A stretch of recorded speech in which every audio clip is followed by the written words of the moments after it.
I just sent a stranger $40,000. It's all gone. Everything is gone. Naledi sent the last of her savings on a Wednesday afternoon. 12 years of nursing. 12 years of double shifts and skipped meals and saving every dollar she could. Gone.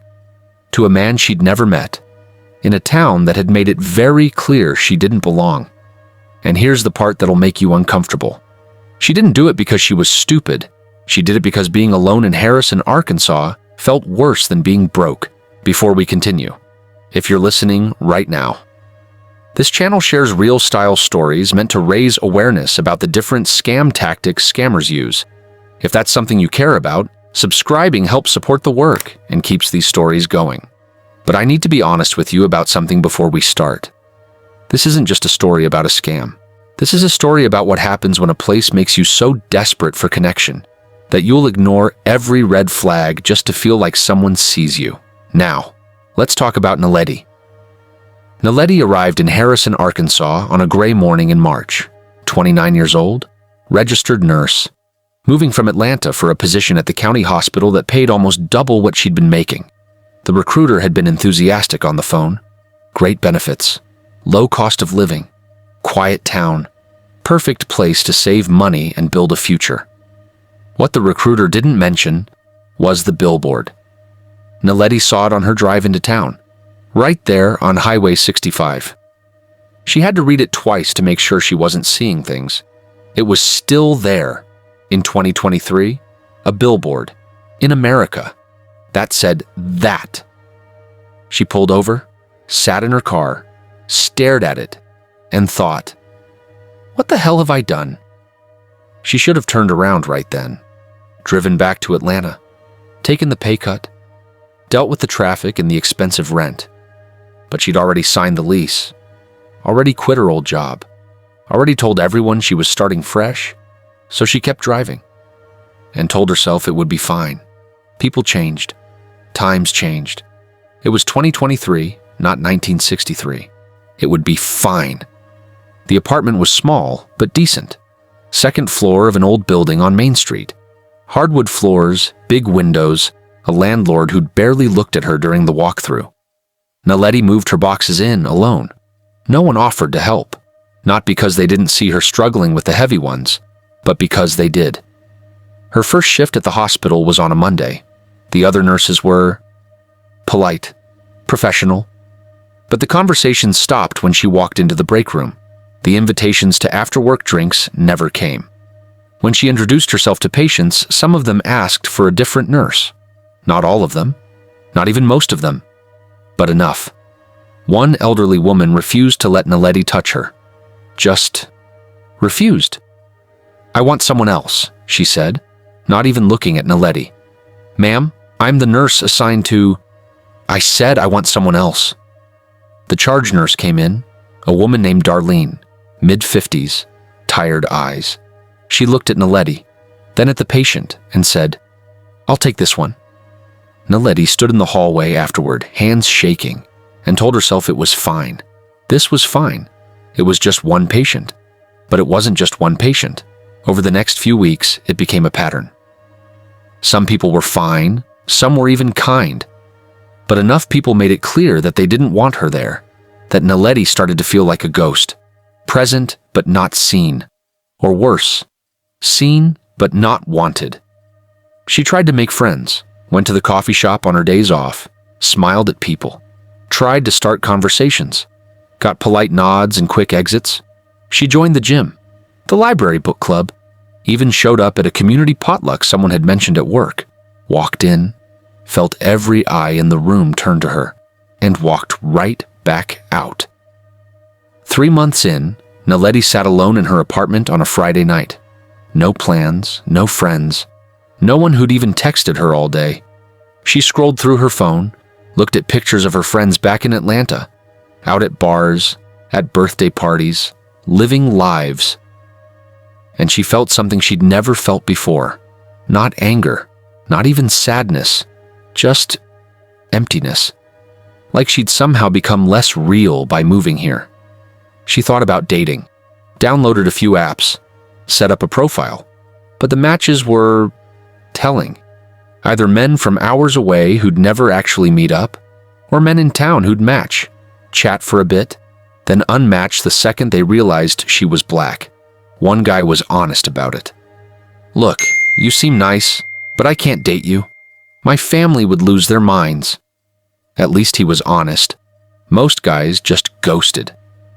6 months into living in Harrison, Naledi had a realization that made her chest hurt. She was lonelier here than she'd ever been in her entire life. Not just alone, lonely. The kind of lonely that made her talk to herself just to hear a voice. The kind that made her leave the TV on at night so the apartment didn't feel so empty. The kind that made her check her phone every 5 minutes just hoping someone had reached out. No one ever did. One night she posted a photo on Instagram. Nothing special. Just her in scrubs after a long shift. Caption: Day 187 in small town life. She wasn't expecting much. Maybe a few likes from old friends, but then someone commented. Someone she didn't know. The profile picture showed a good-looking guy. Warm smile, kind eyes, and the comment said, "You look like someone who's figured out what matters. That's rare." Naledi stared at it for a full minute, because when was the last time anyone in this town had said something kind to her? She clicked on his profile. The name was Kofi, Ethiopian, living in Seattle, software engineer. His feed was full of travel photos, hiking trips, coffee shops, quotes about growth and purpose. It looked, real, normal, like an actual person's life. She almost didn't respond, but then she thought about her empty apartment, her empty calendar, her empty life. And she typed back, "Thank you. That means more than you know." By the next morning, they'd exchanged 20 messages, nothing heavy, just conversation. About work, about life, about what it was like to feel out of place. He asked questions, real questions. Not just, "How are you?" but "What made you become a nurse?" and "What do you miss most about Atlanta?" And Naledi answered, because for the first time in 6 months, someone was actually listening. By the end of the first week, they were texting every day. Not constantly, not obsessively, just regularly. Good morning messages, check-ins during the day, long conversations at night. And Naledi found herself smiling at her phone in a way she hadn't in months.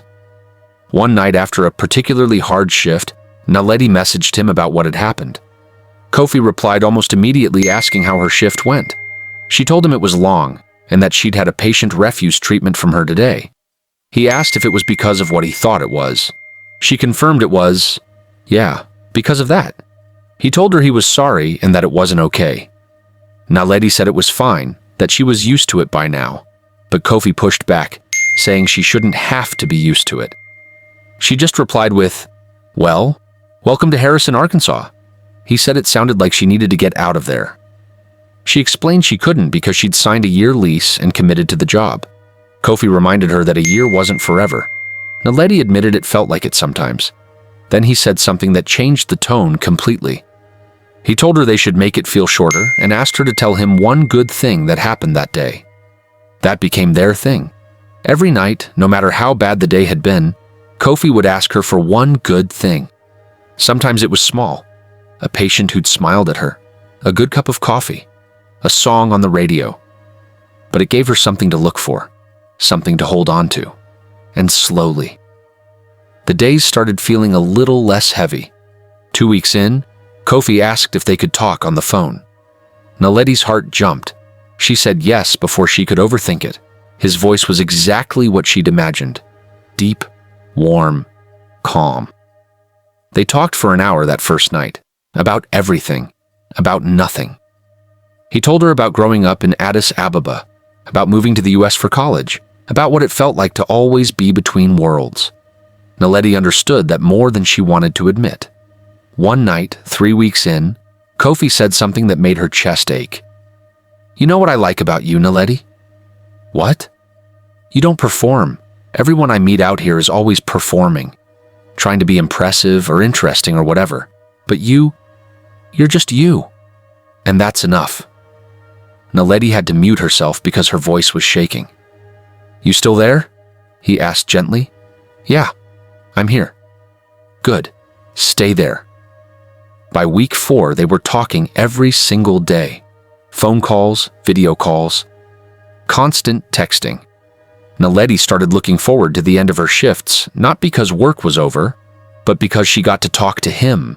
He made her laugh, made her think, made her feel like she mattered.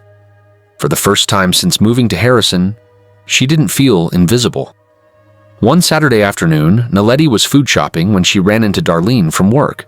The older nurse looked at Naledi's cart, then at Naledi. You look different, Darlene said. Different how? I don't know. Lighter, maybe. You seeing someone? Naledi felt her face flush. Sort of. It's new. Darlene smiled. A real smile. Good for you. You deserve something good. It was the kindest thing anyone in Harrison had said to her. That night, Naledi told Kofi about the encounter. See, he said. People are noticing. You're glowing, Naledi. I'm not glowing. You are. I can see it even through the screen. She laughed. You're ridiculous. Maybe, but I'm also right. And the scary thing was, he was right. Naledi felt different, happier, more alive, because someone finally saw her. 6 weeks in, Kofi started talking about visiting. I want to meet you in person, he said one night. Naledi's heart stopped. Really? Of course, really. I've been thinking about it for weeks. When? I don't know yet. I'm working on a big project at work that's eating up all my time, but soon. I promise. I'd like that. Me too. More than you know. But the visit never quite materialized.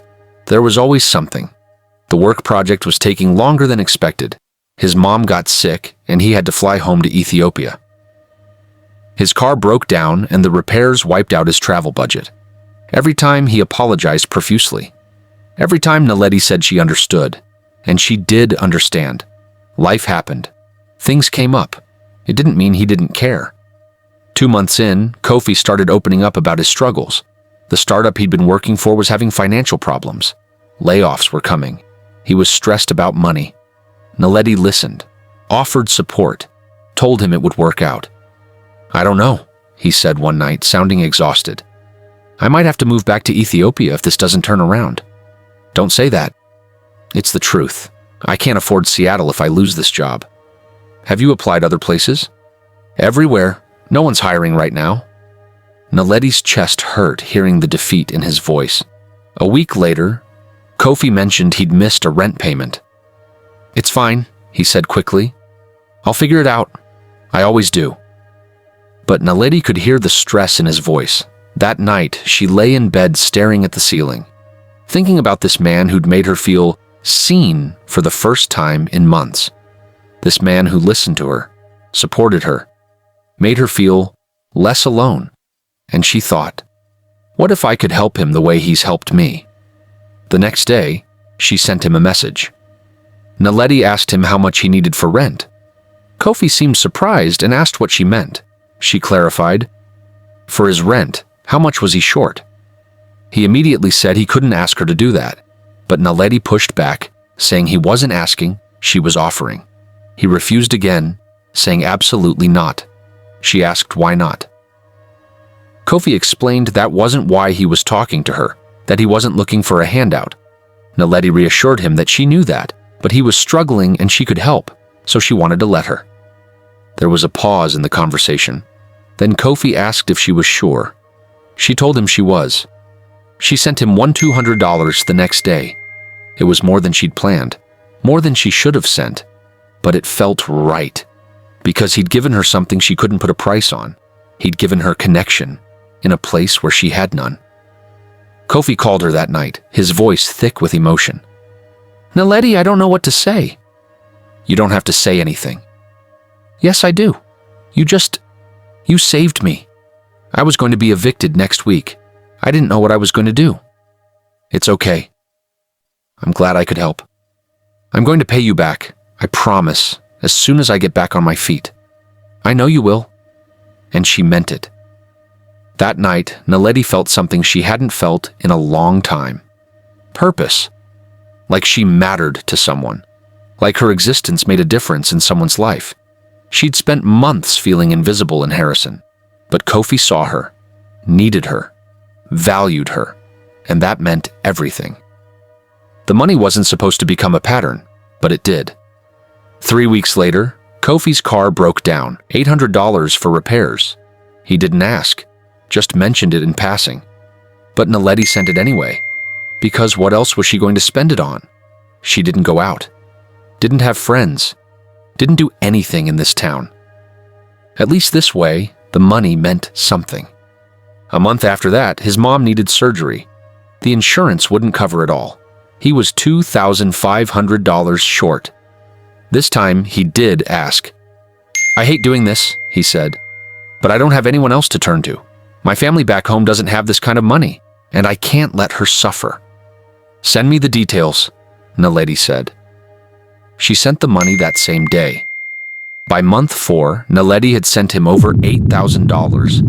Her savings account was getting thin, but every time she hesitated, Kofi would say something that made it feel worth it. "You're the only person I can count on. I don't know what I'd do without you." "You're saving my life, Naledi." And she'd send the money. Her coworker Darlene noticed the change. "You okay, honey? You look tired." "I'm fine, just picking up extra shifts." "Why? You need money?" "Just saving up for something." Darlene gave her a look. "You sure that's all it is?" "I'm sure." But Naledi wasn't sure of anything anymore. One night, Naledi sat in her apartment doing math. If she kept sending money at this rate, her savings would be gone in 3 months. She should stop. She knew she should stop. But then her phone buzzed. A message from Kofi. "Thinking about you. Hope you had a good day." And just like that, the doubt disappeared. 5 months in, something shifted. Kofi started talking about their future, not in vague terms, in specific terms. "When things settle down, I'm coming to see you, and then we're getting you out of that town." "Where would we go?" "Anywhere you want. Seattle, back to Atlanta, somewhere new. Just somewhere you're not treated like you don't belong." Naledi's chest ached. "You'd do that?" "Of course I would. You're it for me." "Naledi, you know that, right?" Those words changed everything. "You're it for me." No one had ever said that to her before. Not in Harrison, not in Atlanta, not anywhere. And suddenly, the money didn't matter. The sacrifices didn't matter. Because this was real. What they had was real. But then the emergencies got bigger. His startup was collapsing. He needed $5,000 to cover severance pay for employees, or he'd get sued. His apartment building had a fire. He lost everything. Needed $3,500 to replace essentials. His mom's condition worsened. Another surgery. $4,200. Every time, Naledi sent the money. Even when it meant skipping meals. Even when it meant not paying her full rent and promising her landlord she'd catch up next month. By month 6, Naledi had sent him over $32,000. Her savings were gone. Her credit cards were maxed out. She was taking extra shifts just to keep her head above water. And Kofi still hadn't visited. One night, exhausted after a double shift, Naledi asked him directly, "When are you coming?" Silence on the other end. "Soon," he finally said. "You keep saying that." "I know. I'm sorry. Things have just been crazy." "It's been 6 months, Kofi." "I know, baby. I know. But I promise, as soon as I get through this rough patch, I'm there. Okay?" Naledi wanted to push, wanted to demand a date. But she didn't. Because what if pushing made him leave? That night, Naledi couldn't sleep. She lay in bed staring at the ceiling, and a thought crept in that she'd been avoiding for weeks. What if he's not real? She pushed it away immediately, because he was real. She'd talked to him, heard his voice, seen his face on video calls. He was real. But then she thought about those video calls, how they were always short, always seemed to have technical issues, how his camera quality was always just bad enough that she couldn't see details clearly. how he always had an excuse for why he couldn't stay on long. "Stop it," she told herself. "You're being paranoid." The next day, she did something she'd been avoiding. She Googled his name. Kofi Tesfaye, software engineer, Seattle. Nothing came up. No LinkedIn, no professional profiles. Nothing. She told herself it didn't mean anything. Some people didn't have a big online presence. But the doubt was planted now. That night, she asked him about it casually. "Do you have LinkedIn? I tried to look you up." "Oh, I deleted all that stuff a while back. Too much noise. You know?" "Yeah, I get that." But she didn't get that. What software engineer didn't have LinkedIn? A week later, another emergency. His landlord was evicting him. He needed first month, last month, and deposit for a new place. $6,700. Naledi stared at the message.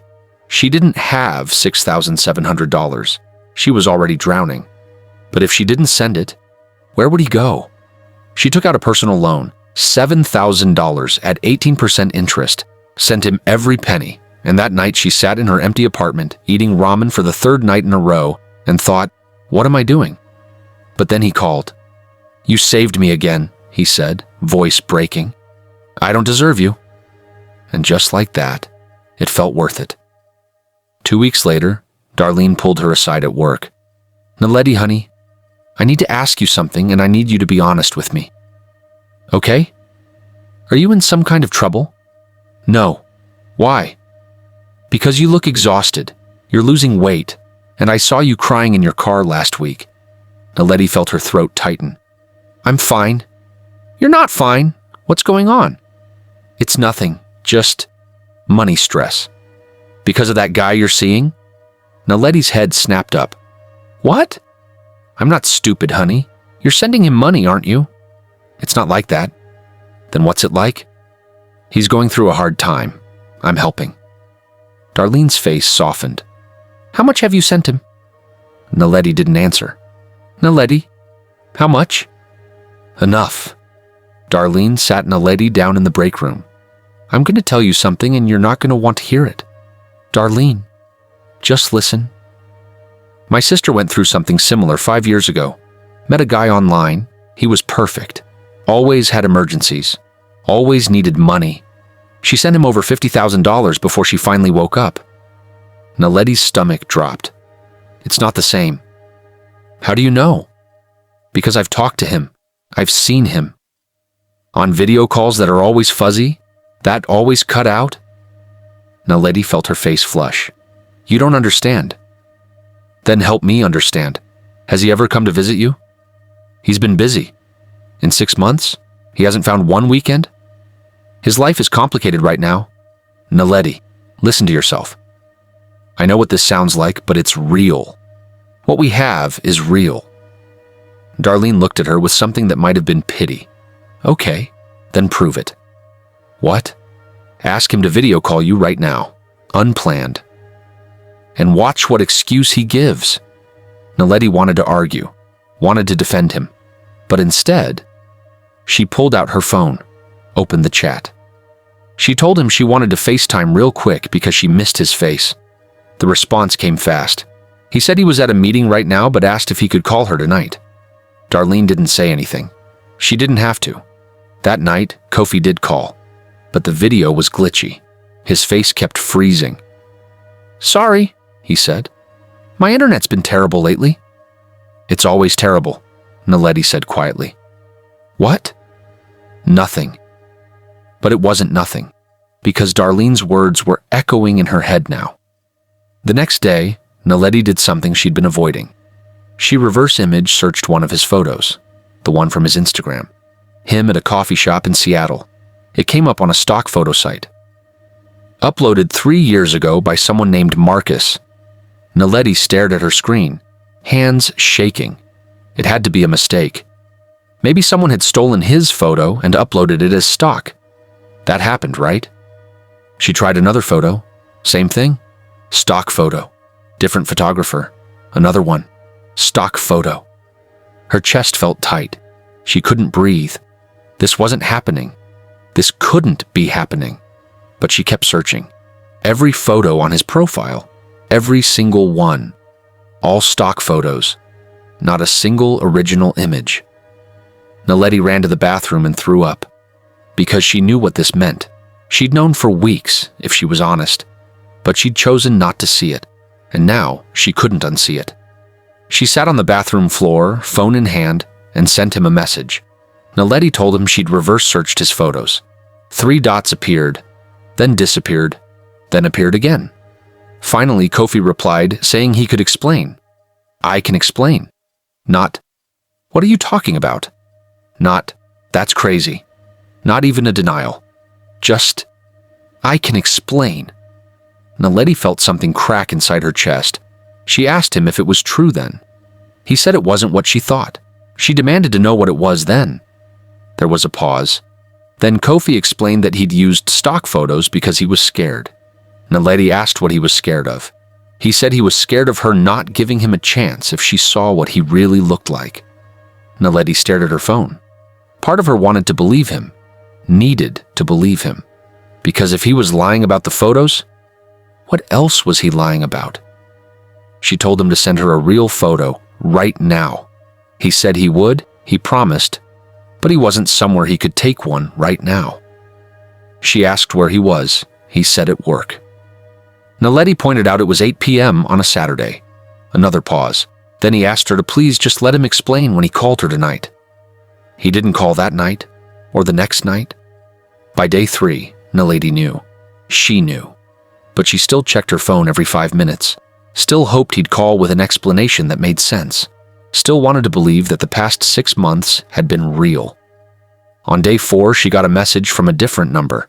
An unknown number messaged saying this was Kofi's friend Marcus, and that he'd asked him to reach out because Kofi was in the hospital after an accident. Naledi's heart stopped. She immediately asked what happened and if he was okay. Marcus explained it was a car accident, that Kofi was stable but in ICU, and they were saying he needed surgery. Naledi replied, "Oh my God." Then Marcus explained the real problem. Kofi's insurance had lapsed and he couldn't afford the surgery. He said Kofi had asked him to ask if Naledi could help, just until he recovered and could pay her back. And there it was. The choice. Naledi stared at the message. Every rational part of her brain was screaming that this was fake, that there was no accident, no hospital, no Marcus, that she was being scammed and had been from the beginning. But there was another voice too, a quieter one, the one that said, "What if it's real? What if he really needs you and you abandon him?" She typed and deleted 5 different responses, finally settled on asking what hospital he was at. The response came fast. Marcus said Harborview Medical Center in Seattle, room 412. Naledi pulled up the hospital's website, found the main number, called. "Harborview Medical Center, how can I direct your call?" "Hi, I'm trying to reach a patient. Kofi Tesfaye. He should be in ICU." Typing sounds. "I'm not showing anyone by that name." "Are you sure? Room 412? That's not even an ICU room number, and I'm definitely not showing a Kofi Tesfaye in our system." Naledi hung up, sat in silence, and felt the last shred of hope die. Because there it was. The truth she'd been avoiding for weeks. None of it was real. Not the car accident. Not the hospital. Not the emergencies. Not him. She should have felt angry. Should have felt betrayed. But all she felt was empty. Because for 6 months, this person had made her feel seen in a place where everyone looked through her. And even knowing it was fake, a part of her still wished it wasn't. She sent one final message. Naledi told him she'd called the hospital and there was no Kofi Tesfaye, asking if there ever was one.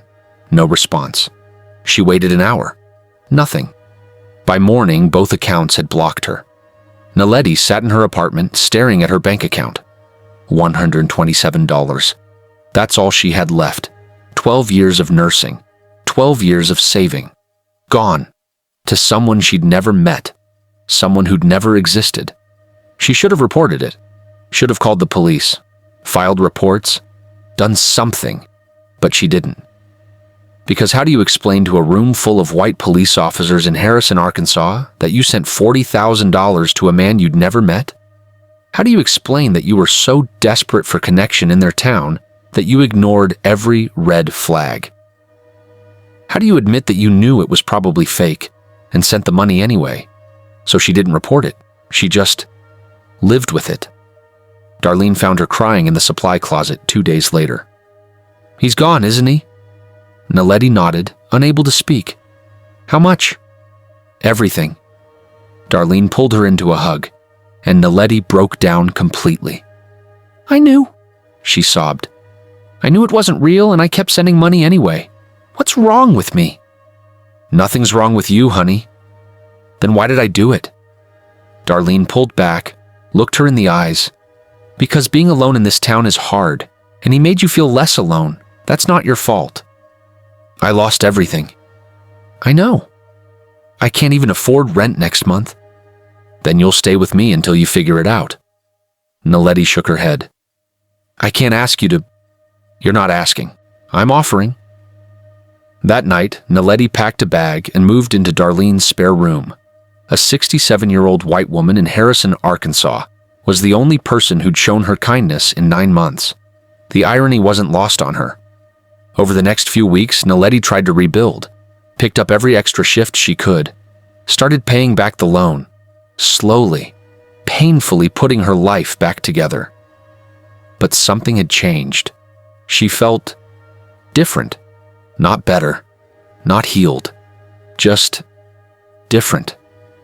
One night, Darlene asked her something while they were doing dishes. "You gonna try dating again?" Naledi laughed, a hollow sound. "Are you serious?" "I'm just asking." "After what just happened?" "No, never." "So he wins?" Naledi turned to face her. "What?" "That scammer. He takes your money and your ability to trust people? Seems like he's winning twice." "I don't care." "Yes, you do." "Darlene, all I'm saying is, don't let what happened make you give up on connection entirely. Real connection. The kind that's worth having." Naledi looked away. "I don't think I'm built for that anymore." "We'll see." 3 months later, Naledi was at the grocery store when she ran into someone. Literally ran into him. Her cart hit his in the cereal aisle. "Oh God, I'm so sorry." "No worries, I wasn't watching where I was." They both stopped, looked at each other. He was black, maybe mid-30s, friendly face, teacher's aide at the elementary school, based on the lanyard around his neck. "You're new in town," he said. Not a question. "Sort of. Been here almost a year." "How are you finding it?" Naledi hesitated, waiting for the usual small-town pleasantries. The surface-level conversation that went nowhere, but he was still looking at her, actually waiting for an answer. "Honestly, it's been hard." He nodded slowly. "Yeah, I bet. I moved here 3 years ago. Took me a long time to find my people." "You found people?" "Eventually. Small community, but they exist. You just gotta know where to look."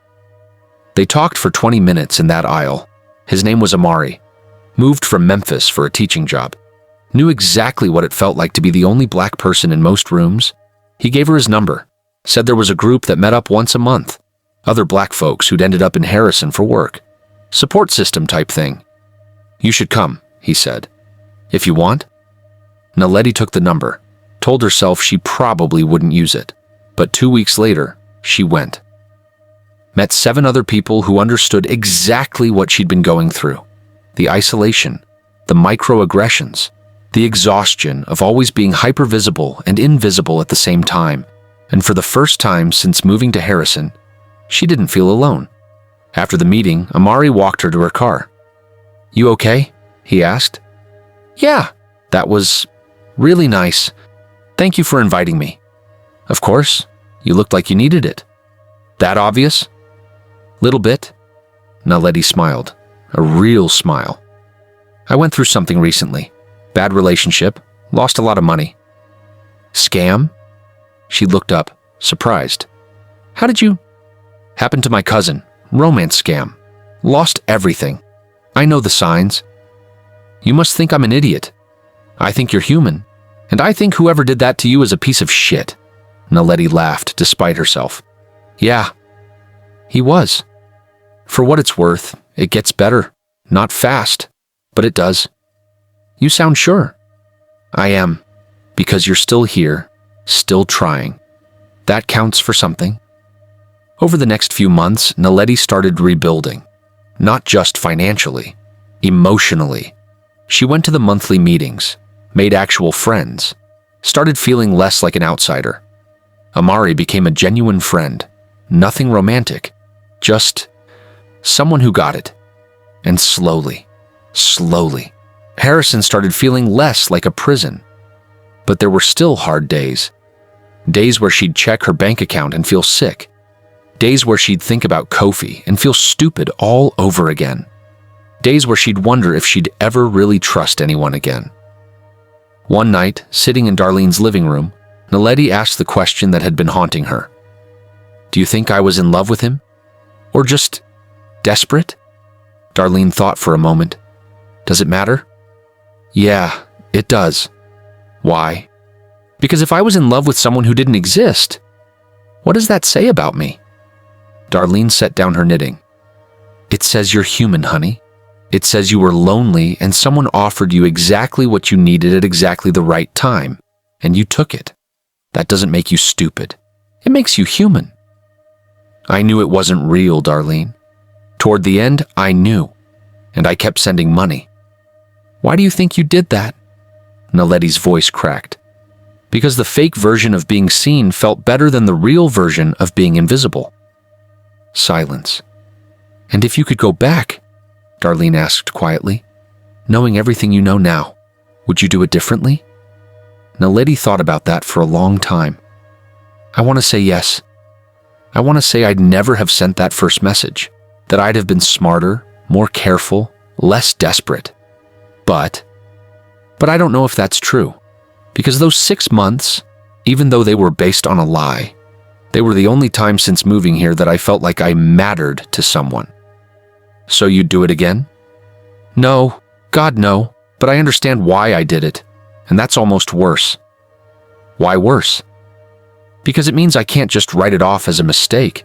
It was a choice, a desperate, self-destructive choice, but still a choice. Darlene nodded slowly. And now? Now I have to live with it. 8 months after the scam ended, Naledi got a message request on Instagram. Different account, different name, different pictures, but similar energy. I saw your comment on that nursing burnout post. You sound like someone who really understands the struggle. Would love to connect. Naledi stared at the message. Her finger hovered over the delete button. She knew what this was. There was no question, no doubt. This was another scammer, maybe even the same one. She should delete it, block it, move on. But instead, she clicked on the profile. The pictures looked real. A black man, maybe early 30s, nurse in Chicago. Photos from work, from home, from normal life things. It looked legitimate. But so had Kofi's. Naledi put her phone down, walked away, made dinner, watched TV, went to bed. But the message was still there in the morning, and the morning after that. On day 3, she mentioned it to Amari at one of the group meetings. Got a message request from someone, pretty sure it's a scam. You gonna respond? No. Obviously not. But you're thinking about it. Naledi looked at him. How'd you know? Because you're still talking about it 3 days later. I know it's stupid. Didn't say it was stupid. But why are you tempted? Naledi thought about that. Really thought about it. Because, I don't know. Because even though I know it's fake, there's this part of me that's still lonely, still wants someone to see me in that way. Even if it's not real, that's the fucked up part. I don't know if I care if it's real anymore, as long as it feels real. Amari was quiet for a moment. That's dangerous, Naledi. I know. That night, Naledi opened the message again, read it for the 100th time, and thought about what Darlene had asked her weeks ago. Would you do it differently? The answer should be yes. The answer should be yes. But Naledi wasn't sure anymore, because here's what no one wanted to say out loud. Those 6 months with Kofi had been the loneliest and the most connected she'd ever felt at the same time. And even knowing it was fake, even knowing she'd lost everything, a part of her missed it, missed having someone to talk to, someone who asked about her day, someone who made her feel like she mattered. And this town, it had gotten better. She had friends now, a community, but it was still Harrison. She still got looks, still had patients refuse her care, still felt like an outsider most days. And this message, this person, whoever they really were, they were offering her that feeling again, that feeling of being seen. She knew it was wrong, knew it would end badly, knew she'd probably lose whatever she'd managed to rebuild. But the alternative was going back to being invisible, and she wasn't sure she could do that anymore. Naledi's finger hovered over the keyboard. Delete or respond.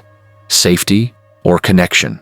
Real loneliness or fake belonging. She thought about her bank account, slowly rebuilding, still fragile. She thought about Darlene, who'd taken her in, who'd helped her start over. She thought about Amari and the community. Real people, real connections. And then she thought about last Tuesday, when she'd worked a double shift and come home to an empty apartment and eaten cereal for dinner alone, and cried because no one had asked her how her day was. No one had cared, and she realized something that made her chest hurt. Real connection was better, but it was also harder. And sometimes the easy lie felt more bearable than the hard truth. Naledi looked at the message one more time, thought about everything she'd been through, everything she'd lost, everything she'd learned, and then she started typing. Not a rejection, not a block, just a response. Naledi thanked him for reaching out and said nursing burnout was definitely real. She asked where he worked. The response came within minutes. He said Northwestern Memorial in the ICU, and that he'd been there 5 years. Then he asked about her. She told him County Hospital in Arkansas, just over a year now. He seemed surprised and asked what brought her there.